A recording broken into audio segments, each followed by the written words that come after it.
ನಮಸ್ಕಾರ ಸ್ನೇಹಿತರೆ. 3 ವರ್ಷ ಅಲ್ಲ 5 ವರ್ಷ ಮಕ್ಕಳು ಮುಖ ಕೂಡ ನೆಟ್ಟಿಗೆ ನೋಡೋಕ್ಕಾಗ್ತಿರ್ಲಿಲ್ಲ. ಮಕ್ಕಳು ಶಾಲೆಗೆ ಹೋಗ್ತಾ ಇದ್ದಾರೆ ಅನ್ನೋದು ಕೂಡ ರಿಷಬ್ ಶೆಟ್ಟಿಗೆ ಗೊತ್ತಾಗ್ತಾ ಇರಲಿಲ್ಲ. ಆದರೆ ಗಂಡನಿಗೆ ಶಕ್ತಿಯಾಗಿ ನಿಂತಿದ್ದು ಹೆಂಡತಿ. ಪ್ರತಿ ಕ್ಷಣ ಪ್ರಗತಿಯ ಪ್ರಾರ್ಥನೆ, ಗಂಡನಿಗೆ ಒಳ್ಳೆಯದಾಗಲಿ, ಸಿನಿಮಾ ಶೂಟಿಂಗಿಗೆ ಯಾವುದೇ ತೊಂದರೆ ಆಗದಿರಲಿ ಅಂತ ದೇವರಲ್ಲಿ ಸಾವಿರಾರು ಹರಕೆ ಹೊತ್ತಿದ್ದಾರಂತೆ ಪ್ರಗತಿ ಶೆಟ್ಟಿ. ಒಂದು ಸಿನಿಮಾದ ಸಕ್ಸಸ್ ಹಿಂದೆ ಹೇಗೆಲ್ಲ ಕಷ್ಟ ಇರುತ್ತೆ, ಗಂಡನಿಗೆ ಹೆಂಡತಿ ಶಕ್ತಿಯಾಗಿ ಇದ್ದರೆ ಹೇಗೆಲ್ಲ ಚರಿತ್ರೆ ಸೃಷ್ಟಿ ಮಾಡಬಹುದು ಅನ್ನೋದಕ್ಕೆ ರಿಷಬ್ ಶೆಟ್ಟಿ ಮತ್ತು ಪ್ರಗತಿ ಶೆಟ್ಟಿ ಬೆಸ್ಟ್ ಎಕ್ಸಾಂಪಲ್. ಹೌದು ಸ್ನೇಹಿತರೆ, ಕಾಂತಾರ ಅನ್ನೋದು ಒಂದು ಸಿನಿಮಾ ಅಲ್ಲ, ಅದೊಂದು ಶಕ್ತಿ. ನಾವೆಲ್ಲ ಕಾಂತಾರ ರಿಲೀಸ್ ಆದಾಗ ಆ ಸಿನಿಮಾದ ಬಗ್ಗೆ ಮಾತನಾಡಿದ್ವಿ, ಥಿಯೇಟರಿಗೆ ಹೋಗಿ ಆ ಸಿನಿಮಾವನ್ನು ಆನಂದಿಸಿದ್ವಿ, ಆ ಸಿನಿಮಾದ ಪ್ರತಿಯೊಂದು ದೃಶ್ಯವನ್ನು ನೋಡಿ ವಾವ್ ಅಂತ ಹೇಳಿದ್ವಿ, ಒಳ್ಳೆ ಕಲೆಕ್ಷನ್ ಮಾಡ್ತು ಅಂತ ಹಾಡಿ ಹೋಗಳಿದ್ವಿ. ಕಾಂತಾರ ಸಿನಿಮಾ ಪ್ರಚಾರ ಇಲ್ಲದೆ ಬಂದು ಪ್ಯಾನ್ ಇಂಡಿಯಾ ಸಿನಿಮಾ ಆಗಿತ್ತು. ಈ ಸಿನಿಮಾ ರಿಲೀಸ್ಗೂ ಮುಂಚೆ ಯಾವುದೇ ಬಿಟ್ಟಿ ಬಿಲ್ಡಪ್ ಇರಲಿಲ್ಲ. ಇದ್ದಿದ್ದು ಕೇವಲ ಶ್ರದ್ಧೆ, ಭಕ್ತಿ, ತ್ಯಾಗ ಮಾತ್ರ. ಕಾಂತಾರ ಚಾಪ್ಟರ್ 1 ಈ ಮಟ್ಟಿಗೆ ಸದ್ದು ಮಾಡೋದಕ್ಕೆ ಕಾರಣ ರಿಷಬ್ ಶೆಟ್ಟಿ ಮತ್ತು ಪ್ರಗತಿ ಶೆಟ್ಟಿಯ ತ್ಯಾಗ ಬಿಟ್ಟು ಬೇರೇನೂ ಇಲ್ಲ ಅನಿಸುತ್ತೆ. 5 ವರ್ಷ ಕಾಂತಾರಕ್ಕಾಗಿ ತಮ್ಮ ಎಲ್ಲ ಸುಖ ನೆಮ್ಮದಿಯನ್ನು ಈ ಗಂಡ ಹೆಂಡತಿ ಒತ್ತೆ ಇಟ್ಟು ಕಾಂತಾರ ಅನ್ನೋ ಬೆಳಕನ್ನು ವಿಶ್ವಕ್ಕೆ ಚೆಲ್ಲೋಕೆ ರೆಡಿಯಾಗಿದ್ದಾರೆ. ಬನ್ನಿ ಹಾಗಿದ್ರೆ ಕಾಂತಾರಕ್ಕೆ ರಿಷಬ್ ಜೊತೆ ಪ್ರಗತಿ ಪ್ರಯಾಣ ಹೇಗಿತ್ತು, ರಿಷಬ್ ಶೆಟ್ಟಿಗೆ ಹೆಂಡತಿ ಪ್ರಗತಿ ಹೇಗೆ ಬೆನ್ನೆಲುಬಾಗಿ ನಿಂತಿದ್ರು ಅನ್ನೋದನ್ನು ನೋಡೋಣ. ನಾನು ನಿಮ್ಮ ಶಿವರಾಜ್ ಬಾಣಂಕಿ. ನೀವು ಸುದ್ದಿ ಅನ್ನದ ಸಬ್ಸ್ಕ್ರೈಬರ್ ಆಗೋದನ್ನು ಮರಿಬೇಡಿ. ಕಾಂತಾರ ಅನ್ನೋದು ಒಂದು ಸಿನಿಮಾದ ಹೆಸರಲ್ಲ, ಕನ್ನಡಿಗರ ಉಸಿರು. ಕನ್ನಡಿಗರಿಗೆ ಈ ಉಸಿರು ಕೊಟ್ಟಿರೋದು ರಿಷಬ್ ಶೆಟ್ಟಿ ಅನ್ನೋ ಅದ್ಭುತ ನಟ ನಿರ್ದೇಶಕ. ನಿಮಗೆಲ್ಲ ಗೊತ್ತಿರೋ ಹಾಗೆ ಕಾಂತಾರ ರಿಲೀಸ್ ಆಗಿದ್ದು 2023ರಲ್ಲಿ, ಅಂದರೆ 2022ರ ಎಂಡರಲ್ಲಿ ರಿಲೀಸ್ ಆಯಿತು.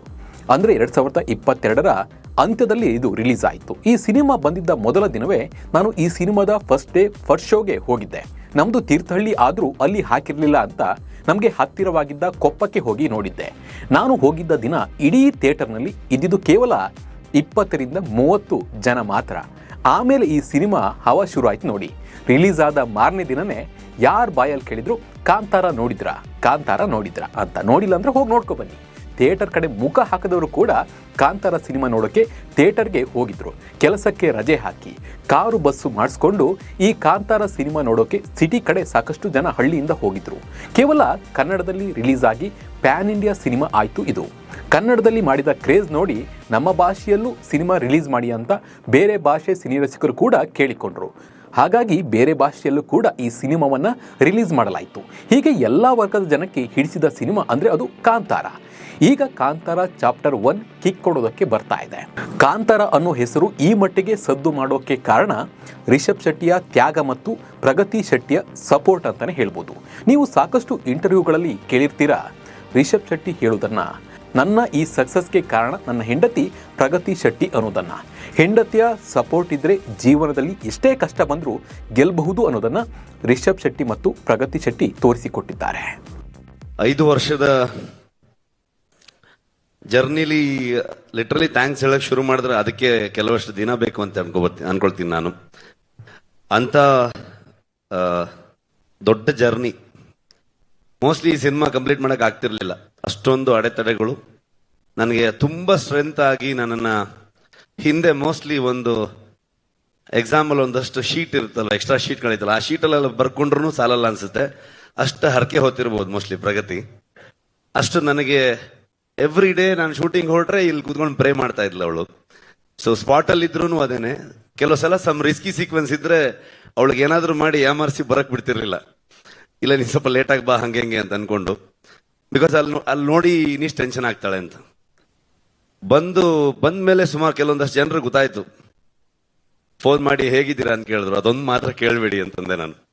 ಇನ್ನೊಂದ್ಸಲ ಹೇಗಿದ್ದೀರಾ ಕೇಳಿದ್ರೆ ಹತ್ತೆ ಬಿಡ್ತೀವಿ ಸೀದಾ ಅಂತ. ಸೊ ಆ ಥರದ ಒಂದು ಇಮೋಷನಲ್ ಜರ್ನಿನೂ ಕೂಡ ಹೌದು ನಮಗೆ. ನನ್ನ ಮಕ್ಕಳನ್ನ ನೋಡೋಕ್ಕೂ ನನ್ನ ಹತ್ರ ಟೈಮ್ ಇಲ್ಲ, ಅವರು ಸ್ಕೂಲ್ಗೆ ಹೋಗೋದು ನೋಡೋದಕ್ಕೂ ಟೈಮ್ ಇಲ್ಲ. 5 ವರ್ಷದಿಂದ ಸಿನಿಮಾ ಮಾಡ್ತಾನೆ ಇದ್ದೀನಿ. ಆ ಎಲ್ಲ ಜವಾಬ್ದಾರಿಯನ್ನ ಲಿಟ್ರಲಿ ನನ್ನ ಹಿಂದೆ ಒಂದು ಶಕ್ತಿಯಾಗಿ ಪ್ರಗತಿ ನೋಡ್ಕೊಂಡು ಹೋಗ್ತಾ ಇದ್ಲು. ಈ ಕಡೆ ಸ್ಪಾಟ್ಗೂ ಬರ್ತಾ ಇದ್ಲು, ಕೆಲಸನೂ ಮಾಡ್ತಾ ಇದ್ಲು. ನನ್ನ ರೈಟರ್ಸ್ಗಳು ಅವ್ರ ಫ್ಯಾಮಿಲಿ ಎಲ್ಲವನ್ನ ಬಿಟ್ಟು ಬಂದು ನನ್ನ ಜೊತೆಗೆ 5 ವರ್ಷದಿಂದ ತಿರುಗ್ತಾನೆ ಇದ್ದಾರೆ. ನಿಜಕ್ಕೂ ರಿಷಬ್ ಶೆಟ್ಟಿಯ ಈ ಮಾತನ್ನ ಕೇಳಿದ್ರೆ ಮೈ ಜುಮ್ ಅನ್ಸುತ್ತೆ ಅಲ್ವಾ.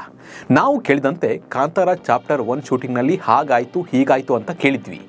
ಅದ್ರ ಬಗ್ಗೆ ನಾವು ಕೂಡ ಸುದ್ದಿ ಮಾಡಿದ್ವಿ. ಬಟ್ ರಿಷಬ್ ಬಾಯಲ್ಲಿ ಆ ಮಾತನ್ನು ಕೇಳಿದಾಗ ನಿಜಕ್ಕೂ ಈ ಸಿನಿಮಾಕ್ಕೆ ಎಷ್ಟು ಕಷ್ಟಪಟ್ಟಿದ್ದಾರೆ ಅನ್ನೋದು ಗೊತ್ತಾಗುತ್ತೆ. 4-5 ಸರಿ ರಿಷಬ್ ಜೀವಕ್ಕೆ ಆಪತ್ತು ಇತ್ತಂತೆ. ಬಟ್ ಇವತ್ತು ಎಲ್ಲ ಕಷ್ಟವನ್ನು ಮೆಟ್ಟು ನಿಂತು ಇವತ್ತು ಸಿನಿಮಾವನ್ನು ಕಂಪ್ಲೀಟ್ ಮಾಡಿದ್ದಾರೆ. ಅಂದರೆ ಇವರಿಗೆ ದೈವದ ಆಶೀರ್ವಾದದ ಜೊತೆ ಇವರ ಶ್ರಮ ಬೆಟ್ಟದಷ್ಟಿದೆ. ಹಾಗೆ ಪ್ರಗತಿ ಶೆಟ್ಟಿ ಅವರ ಸಪೋರ್ಟ್ ಕೂಡ ಸಾಕಷ್ಟು ಇದೆ. ಕಾಂತಾರ ಮತ್ತು ಕಾಂತಾರ ಚಾಪ್ಟರ್ 1 ಸಿನಿಮಾ ಸೇರಿ ಒಟ್ಟು 5 ವರ್ಷ ಶೂಟಿಂಗ್ ಮಾಡಿದ್ದಾರೆ. ಕಾಂತಾರ ರಿಲೀಸ್ ಆದಾಗ ಅಂದರೆ ಕಾಂತಾರ ಮೊದಲ ಸಿನಿಮಾ ರಿಲೀಸ್ ಆಗೋ ಮುಂಚೆ 2 ವರ್ಷ ಅದಕ್ಕೆ ರಿಷಬ್ ಶೆಟ್ಟರು ಊಟ ನಿದ್ದೆ ಬಿಟ್ಟು ಕುಟುಂಬವನ್ನು ಬಿಟ್ಟು ಕೆಲಸವನ್ನು ಮಾಡಿದ್ದಾರೆ. ಅದರಲ್ಲೂ ಕಾಂತಾರ ಶೂಟಿಂಗ್ ಟೈಮ್ನಲ್ಲಿ ಪ್ರಗತಿ ಶೆಟ್ಟಿ ಪ್ರೆಗ್ನೆಂಟ್ ಆಗಿದ್ರು. ಪ್ರಗತಿ ಶೆಟ್ಟಿ ಅವರು ಪ್ರೆಗ್ನೆಂಟ್ನಲ್ಲೂ ಕೂಡ ಕಾಂತಾರಕ್ಕಾಗಿ ಕೆಲಸ ಮಾಡಿದ್ದಾರೆ. ಕಾಸ್ಟ್ಯೂಮ್ ಡಿಸೈನರ್ ಆಗಿ ಕೆಲಸ ಮಾಡಿ ಗಂಡನ ಕೆಲಸಕ್ಕೆ ಬೆನ್ನೆಲುಬಾಗಿ ನಿಂತಿದ್ರು. ಹಗಲು ರಾತ್ರಿ ಎನ್ನದೆ ಗಂಡನ ಕೆಲಸಕ್ಕೆ ಸಾಥನ್ನು ನೀಡಿದ್ರು. ಹೇಗೆ ಕಾಂತಾರದಲ್ಲಿ ಸಪೋರ್ಟ್ ಮಾಡಿದ್ರು ಹಾಗೆ ಕಾಂತಾರ ಚಾಪ್ಟರ್ 1ನಲ್ಲೂ ಕೂಡ ಪ್ರಗತಿ ಶೆಟ್ಟಿ ರಿಷಬ್ ಶೆಟ್ಟಿಗೆ ಸಪೋರ್ಟ್ ಆಗಿ ಬೆನ್ನೆಲುಬಾಗಿ ನಿಂತಿದ್ರು. ರಿಷಬ್ ಮತ್ತು ಪ್ರಗತಿ ಕಾಂತಾರಕ್ಕಾಗಿ 5 ವರ್ಷ ಹಗಲು ರಾತ್ರಿ ಎನ್ನದೆ ಕೆಲಸವನ್ನು ಮಾಡಿದ್ದಾರೆ. ಕಾಂತಾರ ಬಹುತೇಕ ಕುಂದಾಪುರದಲ್ಲಿ ಶೂಟಿಂಗ್ ಆಗಿದ್ದು ಅಲ್ಲೇ ಸೆಟ್ ಹಾಕಿ ಶೂಟಿಂಗ್ ಮಾಡಿದ್ದಾರೆ. ಹೀಗಾಗಿ ರಿಷಬ್ ಬೆಂಗಳೂರಿನಿಂದ ಕುಟುಂಬ ಸಮೇತವಾಗಿ ಕುಂದಾಪುರಕ್ಕೆ ಶಿಫ್ಟ್ ಆಗಿದ್ರು. ಬೆಂಗಳೂರಿನಲ್ಲಿ ಶಾಲೆ ಬಿಡಿಸಿ ಮಕ್ಕಳಿಗೆ ಕುಂದಾಪುರದ ಹಳ್ಳಿಯ ಶಾಲೆಗೆ ಸೇರಿಸಿದ್ರು. ಬೆಂಗಳೂರು ಕುಂದಾಪುರ ಅಂತ ಓಡಾಡೋಕ್ಕೆ ಆಗಲ್ಲ, ಫ್ಯಾಮಿಲಿಗೆ ಟೈಮ್ ಕೊಡೋಕೆ ಆಗಲ್ಲ ಅಂತ ಇಡೀ ಕುಟುಂಬವನ್ನು ಕುಂದಾಪುರಕ್ಕೆ ಶಿಫ್ಟ್ ಆಗಿ ಮಾಡಿಸಿದ್ರು. 38 ಅವರಲ್ಲ 48 ಅವರು ನಿದ್ದೆ ಬಿಟ್ಟು ಕಾಂತಾರ ಸಿನಿಮಾಕ್ಕೆ ರಿಷಬ್ ಶೆಟ್ಟಿ ಕೆಲಸ ಮಾಡಿದ್ದಾರೆ. ನನಗೆ ಇವತ್ತು ಬೇರೆದೆಲ್ಲ ಮಾತಾಡೋದ್ಗಿಂತ ಎಲ್ಲರಿಗೂ ಥ್ಯಾಂಕ್ ಯು ಹೇಳಬೇಕು. ಯಾಕಂದರೆ ಒಂದು ಮನುಷ್ಯ ಒಂದು ಕನ್ಸು ಕಟ್ಟು ಹೊರಟಾಗ ಅದ್ರ ಹಿಂದೆ ಸಾವಿರಾರು ಜನ ಅದೇ ಒಂದು ಮೈಂಡ್ ಸೆಟ್ಟಲ್ಲಿ, ಅಂದರೆ ಈ ಸಿನಿಮಾದಲ್ಲಿ ಈ ನನಗೇನೆ ನೋಡಬೇಕಾದ್ರೆ ನಾನು ತುಂಬ ಎಮೋಷ್ನಲ್ ಆಗ್ತಿದ್ದೆ. ನಮ್ಮ ಟ್ರೇಲರ್ನ ಇವತ್ತೇ ಇಷ್ಟು ದೊಡ್ಡ ಬಿಗ್ ಸ್ಕ್ರೀನಲ್ಲಿ ನೋಡಿರೋದು ತುಂಬ ಎಮೋಷ್ನಲ್ ಆಯಿತು ನನಗೆ. ಯಾಕಂದರೆ ಅದರಲ್ಲಿ ಒಂದು ಶಕ್ತಿ ಕಾಣಿಸ್ತಿದೆ. ಖಂಡಿತ ಅದು ನಮ್ಮ ದೇವರದೆಲ್ಲ ಬ್ಲೆಸ್ಸಿಂಗ್ಸ್. ಅದ್ರ ಜೊತೆಗೆ ಪ್ರತಿಯೊಬ್ಬರು ಈ ಸಿನಿಮಾ ಕೆಲಸ ಮಾಡಿರೋರು, ಟೆಕ್ನಿಷಿಯನ್ಸ್ ಇಂದ ಆರ್ಟಿಸ್ಟ್, ಜೂನಿಯರ್ ಆರ್ಟಿಸ್ಟ್, ಪ್ರತಿಯೊಬ್ಬರು. ಅಂದರೆ ನೀವು ಬೇರೆ ಶೂಟಿಂಗ್ಗಳಲ್ಲಿ ಮಳೆ ಬಂದರೆ ಇವತ್ತು ಶೂಟಿಂಗ್ ನಿಲ್ಲತ್ತೆ ಅನ್ನೋ ಥರ ಫೀಲಿಂಗು ಇನ್ನೇನೋ ಒಂದು. ಬಟ್ ನಮ್ಮ ಶೂಟಿಂಗಲ್ಲಿ ಹೇಗಂದ್ರೆ ಎಲ್ಲರೂ ಸರ್ ಏನು ಪ್ಲಾನ್ ಮಾಡಿದಾರೋ ಅದೆಲ್ಲ ಆಗಬೇಕು, ಮಳೆ ನಿಲ್ಲಿ, ಈ ಥರದ್ದೇ ಪ್ರೇಯರ್ಸ್ಗಳು. ಅಂದರೆ ಪ್ರತಿಯೊಬ್ಬರು ತಲೆಯಲ್ಲೂ ಬೇರೆ ಯಾವುದೇ ಆಲೋಚನೆಗಳಿಲ್ಲ. ಕಾಂತಾರ ಈ ಸಿನಿಮಾ ಚೆನ್ನಾಗಾಗಬೇಕು, ರಿಷಬ್ ಸರ್ಗೆ ಒಳ್ಳೇದಾಗಬೇಕು, ಹೊಂಬಾಳೆ ಸಿನಿಮಾ, ಇದೇ ಥರದ ಫೀಲಿಂಗಲ್ಲ ತುಂಬ ಪಾಸಿಟಿವಿಟಿಯಿಂದ ಪ್ರತಿಯೊಬ್ಬರು ಅಲ್ಲಿ ಬಂದಿರೋರು ಕೆಲಸ ಮಾಡಿದ್ದಾರೆ. ಆ ಪಾಸಿಟಿವಿಟಿನ ಇವತ್ತು ಒಂದು ಶಕ್ತಿಯಾಗಿ ನೀವು ಸ್ಕ್ರೀನಲ್ಲಿ ನೋಡೋ ಎಲ್ಲ ಕಂಟೆಂಟಲ್ಲಿ ಅದೇನು ಕಾಣಿಸ್ತಿದೆ ಅದು ಅದೇ ಶಕ್ತಿ ಅಂತ ಅನ್ಕೊಳ್ತೀನಿ. ಕಾಂತಾರ ಸಿಟಿಯಲ್ಲೋ ಅಥವಾ ಗ್ರೀನ್ ಮ್ಯಾಟ್ನಲ್ಲೋ ಶೂಟಿಂಗ್ ಮಾಡಿದ ಸಿನಿಮಾ ಅಲ್ಲ, ದೊಡ್ಡ ಕಾಡಿನಲ್ಲಿ ದೊಡ್ಡ ದೊಡ್ಡ ಸೆಟ್ಟನ್ನು ಹಾಕಿ ಶೂಟಿಂಗ್ ಮಾಡಿರುವ ಸಿನಿಮಾ. ಅಲ್ಲಿ ಹಗಲು ರಾತ್ರಿ ಅಂತ ರಿಷಬ್ ಶೆಟ್ಟರು ಶೂಟಿಂಗನ್ನು ಮಾಡಿದರೆ ಅವರ ಜೊತೆ ನಿಂತಿದ್ದು ಪ್ರಗತಿ ಶೆಟ್ಟಿ. ಗಂಡನ ಎಲ್ಲ ಕೆಲಸದಲ್ಲೂ ಪ್ರಗತಿ ಶೆಟ್ಟಿ ಅವರು ಕೈಯನ್ನು ಜೋಡಿಸಿದ್ದಾರೆ. ಮಕ್ಕಳನ್ನು ನೋಡಿಕೊಂಡು ತಾಯಿ ಕರ್ತವ್ಯವನ್ನು ಇದರ ಜೊತೆ ನಿಭಾಯಿಸಿದ್ದಾರೆ. ಕಾಂತಾರದಂತೆ ಕಾಂತಾರ ಚಾಪ್ಟರ್ 1ನಲ್ಲೂ ಕೂಡ ಎಲ್ಲರಿಗೂ ಕಾಸ್ಟ್ಯೂಮ್ ಡಿಸೈನನ್ನು ಮಾಡಿದ್ದು ಪ್ರಗತಿ ಶೆಟ್ಟಿಯೇ. ನೀವು ಟ್ರೈಲರ್ನಲ್ಲಿ ನೋಡಿದಾಗ ರುಕ್ಮಿಣಿ ವಸಂತ್ ಎಷ್ಟು ಸೂಪರ್ ಆಗಿ ಕಂಡಿದ್ದಾರೆ. ಅವರು ಅಷ್ಟು ಚೆನ್ನಾಗಿ ಕಾಣೋಕೆ, ಪ್ಯಾನ್ ಇಂಡಿಯಾ ಕ್ರಶ್ ಆಗೋಕೆ ಈ ಪ್ರಗತಿ ಶೆಟ್ಟಿಯ ಪಾತ್ರ ದೊಡ್ಡದು ಅಂತಾನೆ ಹೇಳ್ಬೋದು. ಅವರು ಅಷ್ಟು ಚೆನ್ನಾಗಿ ಕಾಣೋ ಹಾಗೆ ಕಾಸ್ಟ್ಯೂಮ್ ಡಿಸೈನ್ ಮಾಡಿದ್ದು ಈ ಪ್ರಗತಿ ಶೆಟ್ಟಿಯೇ. ಚಿಕ್ಕ ಮಗುವನ್ನ ಜೊತೆಯಲ್ಲೇ ಹಾಕಿಕೊಂಡು ಶೂಟಿಂಗ್ ಮಾಡಿದ್ದಾರೆ ಅಂದರೆ ಇವರು ನಿಜಕ್ಕೂ ಗ್ರೇಟ್. ಇವರ ಈ ಜೋಡಿ ಕನ್ನಡ ನಾಡಿಗೆ ಮತ್ತಷ್ಟು ಹಿಟ್ ಸಿನಿಮಾ ಕೊಡಲಿ ಅಂತ ನಾವು ಕೂಡ ದೇವರಲ್ಲಿ ಪ್ರಾರ್ಥಿಸೋಣ. ನಮಸ್ಕಾರ.